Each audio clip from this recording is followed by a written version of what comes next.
Bonjour, je m'appelle Daniel Vouillot, j'habite à Saxon. J'ai une surface à peu près de 5 hectares de culture maraîchère. On fait de la tomate, de la salade, des courgettes, des choux-fleurs, des brocolis et un petit peu de côte de bête. La côte de bête, on la plante, on fait à peu près 5 plantations puisqu'on a des serres. On plante dès au début du printemps, fin février, on plante dans les serres. Et puis après, on vient sur l'extérieur où on fait 3 cultures pendant la saison. Et on revient avec 2 cultures l'automne. Comme maintenant, on replante dans les serres, dans des tunnels, pour avoir toujours un suivi. Si on fait de la côte de bête, on peut faire en Valais la côte de bête sur 10-11 mois par année.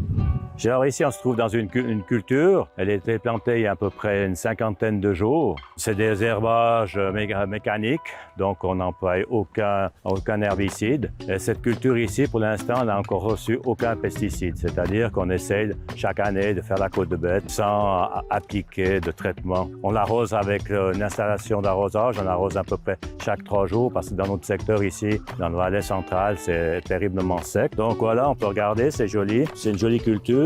Pour le commerce de détail, on prend une feuille comme ça et on la coupe comme ça. Et on arrive avec un produit qui se trouve propre, avec une feuille qui est propre. Ça donne satisfaction à tous nos clients. C'est une culture qui est résistante. On n'a pas trop de problèmes au niveau fongique et insecticides.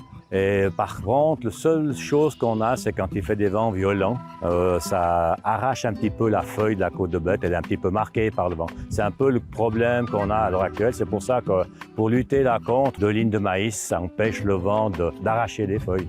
Donc c'est le seul problème qu'on trouve à l'heure actuelle ici chez nous pour la côte de bête. L'avantage de la côte de bête, c'est assez rustique, donc elle s'adapte bien au changement climatique. Si tout d'un coup, pendant une période, on a une période de 3 semaines de sécheresse où il fait terriblement chaud, la côte de bête, elle a la capacité d'encaisser ces à-coups.